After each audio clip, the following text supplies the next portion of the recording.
The language in this video has been translated using AI translation via HeyGen. While we strive for accuracy, the translation may not be entirely precise or reflect the original intent and meaning in all cases. We appreciate your understanding as we work to make this content more accessible through AI-assisted translation. A linguagem neste vídeo foi traduzida usando tradução por IA via HeyGen. Embora nos esforcemos pela precisão, a tradução pode não ser totalmente exata ou refletir a intenção e o significado originais em todos os casos. Agradecemos sua compreensão enquanto trabalhamos para tornar este conteúdo mais acessível por meio de tradução assistida por IA.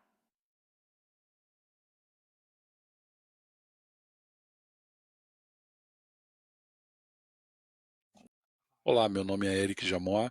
Obrigado por se juntar a mim neste tutorial interativo do AdMatch Predictor dedicado ao MedChem Studio. Então, nossos tópicos de hoje vão se concentrar em agrupamento, análise de grupos R e atividade ou detecção de Cliff, também conhecida como análise de pares moleculares correspondentes. Essas funcionalidades são uma parte essencial das capacidades do MedChem Studio. Na verdade, há muito o que abordar neste tutorial, então ele pode ser um pouco mais longo do que o outro da série. Então, sem mais delongas,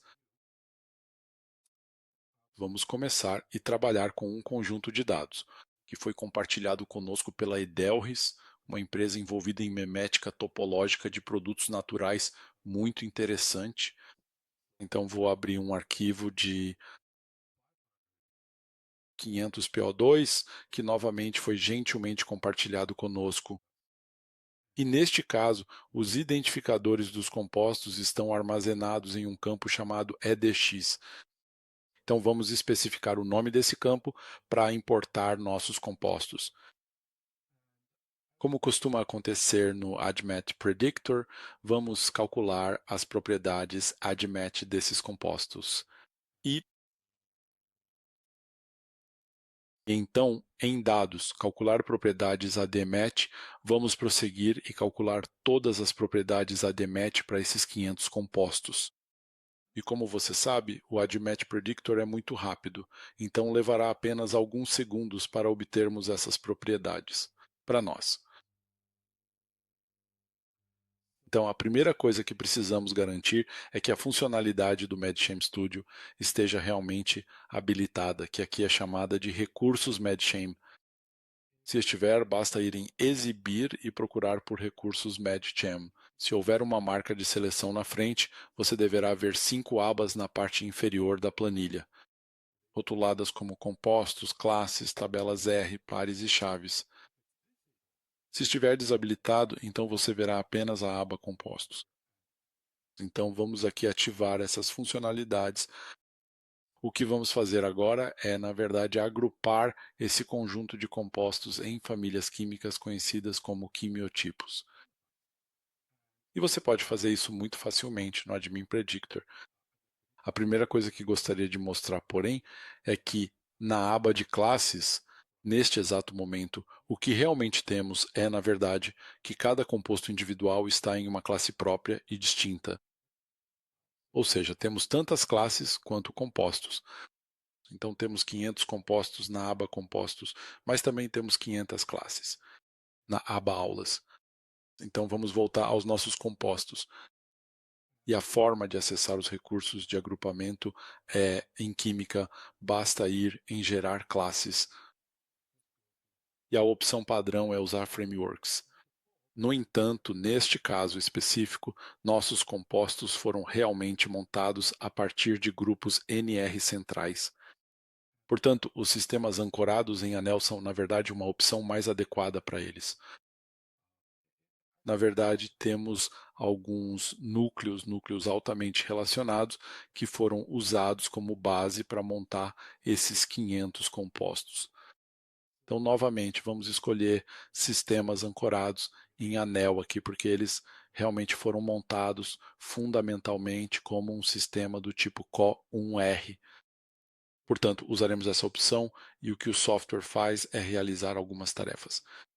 Então, a primeira coisa é que, na aba Compostos, será criada uma coluna chamada Lista de Classes, que contém o ID da classe para cada composto ou o ID do cluster. Vou usar cluster e classe aqui de forma praticamente intercambiável. Assim, cada composto recebe um ID de classe ou cluster, como o composto 1, que é atribuído ao cluster 2, o composto 2 está no cluster 1, assim como o composto 3 e assim por diante. E também mostra o tamanho do cluster. Então, esse é o número entre parênteses aqui. Portanto, o cluster 1 contém 299 compostos. O cluster 2 contém 132 e assim por diante. Agora podemos ter uma visão um pouco mais detalhada do que está acontecendo ao irmos para a nossa aba de classes aqui. E o que vemos é que agora os quimiotipos foram montados, neste caso, como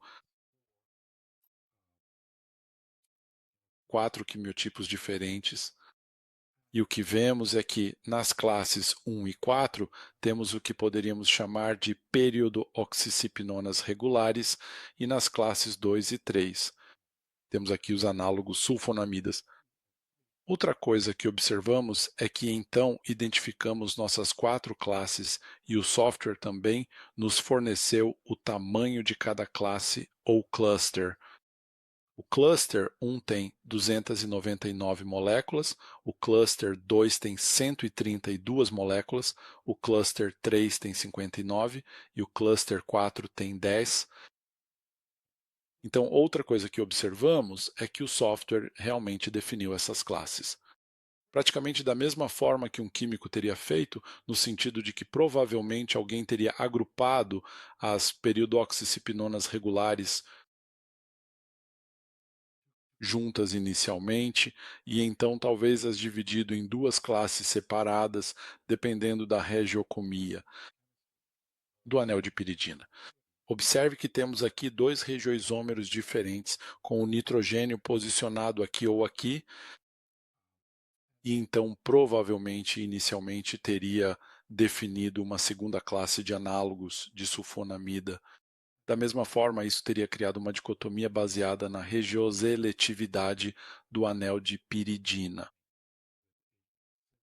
com diferenças semelhantes entre essas duas classes. Portanto, creio que o que temos aqui é uma reprodução bastante precisa do que teria sido feito. De forma intuitiva, você sabe, separando esses quimiotipos, essas famílias químicas. Então, uma coisa interessante aqui é que podemos analisar esse conjunto de dados em diferentes níveis. Podemos olhar para o conjunto de dados no nível do composto, onde para cada composto individual podemos observar propriedades associadas a esses compostos. Essas são, claro, as colunas que temos aqui, e elas podem ser ou simplesmente números, mas também podem ser gráficos em estrela, que são essas representações. Então, novamente, podemos analisar os dados no nível de composto individual, mas também podemos olhar para os dados agora no nível de classe, o que nos dá uma visão muito boa sobre os potenciais ativos e passivos associados a essas importantes e específicas famílias químicas. Se olharmos para os dados nas colunas, eles realmente já não refletem mais um composto individual. Esses valores, como esta coluna de risco de admissão, são, na verdade, a média da classe em todo o quimiotipo. Portanto, 1487 é, na verdade, o risco médio de admissão no cluster número 1. Ok. E outra coisa que podemos fazer agora é, em vez de analisar os valores individuais, embora isso nos dê uma boa ideia da média de qual classe está tendo um desempenho melhor, também podemos analisar os gráficos de estrela. Então, por exemplo, se olharmos para a especificidade de substrato do CIP, vemos que as chamadas peridooxazepinonas regulares são previstas como sendo bastante promíscuas em relação a isso. as enzimas C e P, ou seja, elas são previstas para serem metabolizadas por um painel bastante amplo de CYPs. Enquanto que, se formos para as classes 2 e 3, que são os análogos sulfonamidas, então estes são previstos para serem metabolizados principalmente pela isoenzima 3A4. Então, isso é uma observação notável. Você sabe, novamente, entre essas classes. O terceiro tipo de informação que podemos analisar são, na verdade, os histogramas de propriedades. E há um que é gerado automaticamente para nós, que é a informação do peso molecular em cada classe. Na verdade, podemos criar mais desses histogramas, o que novamente nos dará mais insights sobre a distribuição das propriedades para cada um desses quimiotipos. Então, por exemplo, se formos até o cabeçalho aqui e clicarmos com o botão direito do mouse, podemos ir em Inserir coluna. E neste ponto, selecionar distribuição gráfica. Certo. Então, se selecionarmos isso, teremos a possibilidade de escolher entre todo o conjunto de propriedades que calculamos para nossos compostos. E, por exemplo, podemos escolher o risco de admissão. E o software vai adicionar uma distribuição em histograma. Assim, novamente, podemos ver a distribuição dentro de cada um desses clusters. E digamos que decidimos fazer o mesmo para, por exemplo, um filtro Herg. Então, vamos inserir uma coluna e uma distribuição gráfica. E se descermos na nossa lista até Herg, que está em ordem alfabética? Este é o filtro Herg, e esse é um modelo categórico que indica sim ou não se o composto é previsto para ter algum tipo de risco para Herg. Se for 0, é não, e se for 1, então é sim. Então podemos adicionar isso. E o que vemos novamente é, mais uma vez, uma maneira interessante de analisar o conjunto de dados em um nível um pouco mais alto e percebemos que, por exemplo, para o risco de ADMET, para as classes 1 e 4, os compostos estão distribuídos com uma proporção maior de compostos em um nível mais baixo de risco de ADMET, mas ainda assim tendendo a valores potencialmente mais altos, especialmente para a classe. Embora seja uma classe relativamente pequena, por outro lado, se olharmos para as classes 2 e 3, vemos que há um foco muito maior em compostos que têm baixo risco de ADMET e consideravelmente menos compostos, na espécie de extremidade final da distribuição. Da mesma forma, se olharmos para o Herg, vemos que para a classe 1 a previsão é de que esteja quase equilibrado entre compostos que são previstos para não terem passivos de erg e compostos que são previstos para terem um potencial passivo de erg. Então, novamente, na classe 4, há uma leve tendência para compostos com menores passivos de erg, mas ainda há um número considerável de compostos no outro grupo. Por outro lado, se olharmos para os análogos de sulfonamida, veremos que há, na verdade, uma tendência muito maior para os compostos que têm menores passivos em relação ao AERG, em vez daqueles que são previstos como potenciais problemas. Então, novamente, esse é o tipo de informação que nos permite potencialmente equilibrar o número de compostos que gostaríamos de produzir em cada classe. E, como mencionei anteriormente, atribuir ativos e passivos a cada uma dessas classes. Portanto, como próximo passo, eu queria mostrar a vocês como realmente é possível fazer algumas outras coisas com esses compostos. E do jeito que elas estão agora, como você pode ver, esses esqueletos não estão realmente alinhados entre si, o que acaba tornando a visualização e comparação deles em termos de, você sabe, química regional e outros aspectos um pouco mais complicada. Então, eu queria mostrar como você pode alinhar compostos usando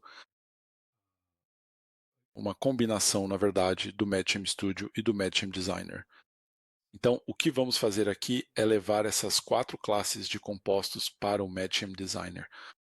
E a maneira de fazer isso é simplesmente indo até este ícone do MedChem Designer, que é essa representação de um aldeído, o ícone de aldeído aqui. Então, ao pressionar isso, você realmente leva seus 4 compostos para uma janela do MedChem Designer. E a primeira coisa que vamos fazer é colocar o primeiro composto em uma orientação que nos agrade. Então, basicamente, o que você faria é selecionar esse composto com o laço, clicar com o botão direito do mouse e escolher Clean Up, limpar. E isso vai colocar o composto em uma orientação preferencial, mas é claro que você pode ajustá-lo para a sua orientação preferida. Neste caso específico, eu posso querer inverter este composto verticalmente se quiser ver o grupo carbonila para cima, por exemplo. Então, se selecionarmos todos esses compostos, podemos fazer isso pressionando Ctrl+A, o que selecionará todos os compostos. Essa é a função selecionar tudo. E então você pode alinhar todos esses compostos por meio de uma estrutura comum. Ok. E então ficará muito mais fácil analisá-las e poderemos enviá-las de volta para a nossa aba de turmas. Certo, então vamos transferi-los. O texto afirma que 4 compostos serão transferidos e que esses compostos já existem no mercado. Não há nada de novo aqui que gostaríamos de ter modificado, então vamos apenas dizer OK. Então, o software nos dá uma mensagem de aviso de que pelo menos uma estrutura foi modificada e que as propriedades ADMT que foram calculadas podem estar fora de sincronia com as estruturas. No entanto, aqui, na verdade, não modificamos essas estruturas. O que realmente fizemos foi mudar a orientação delas. Portanto, nada disso terá qualquer efeito sobre as propriedades calculadas. Então, podemos simplesmente dizer não.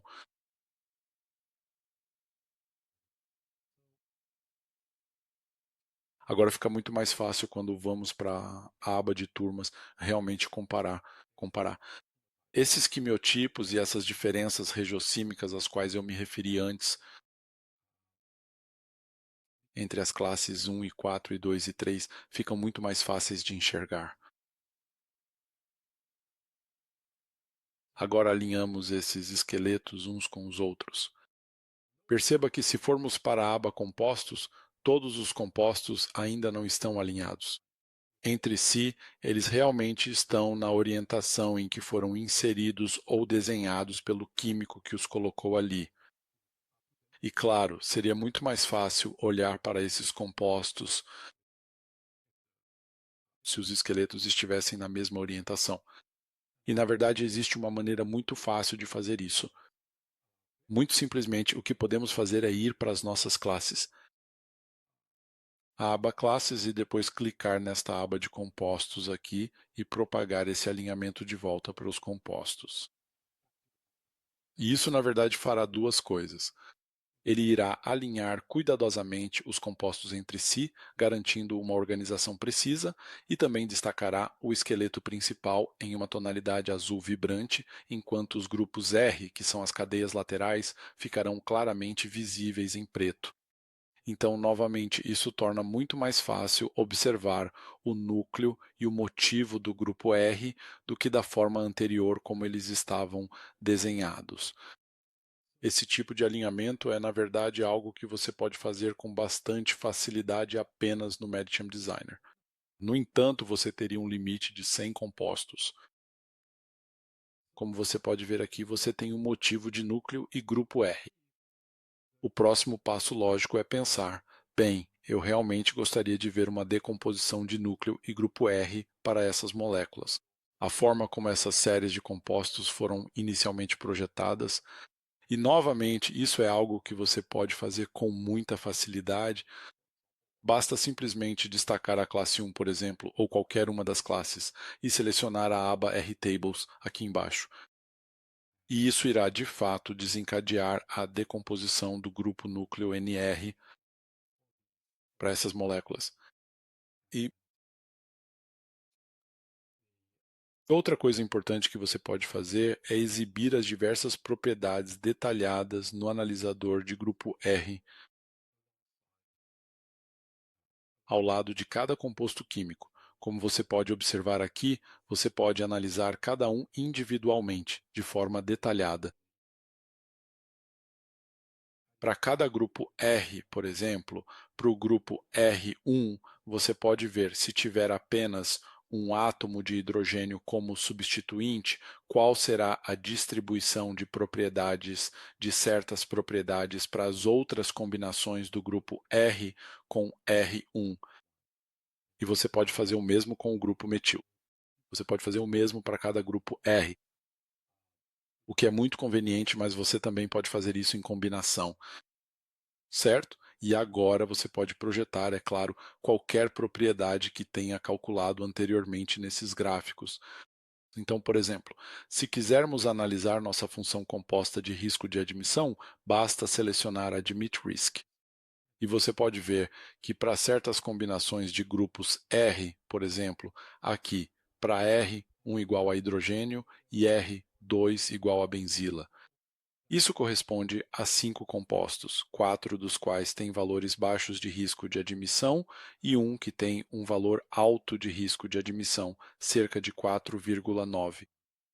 Agora, se olharmos, por exemplo, metil para R1 e o mesmo grupo benzila para R2, então teríamos 3 compostos, dos quais 2 têm valores baixos de risco de admissão e um tem um valor alto. Perceba que não temos o mesmo número aqui, porque na verdade temos uma matriz esparsa, temos apenas 299 compostos. Veremos mais adiante que, é claro, isso corresponde a um superconjunto maior. Então, novamente, essa é uma maneira muito conveniente de analisar essas combinações de grupos R, e você pode fazer isso para qualquer combinação de grupos R, R1, R2, R1, R3, etc.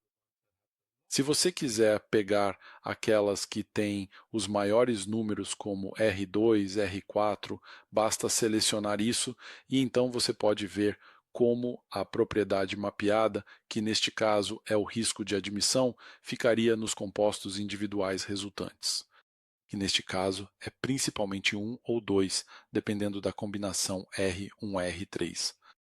Então, dessa forma, você pode, de certa forma, avaliar, sabe, certos ativos e passivos desses grupos R.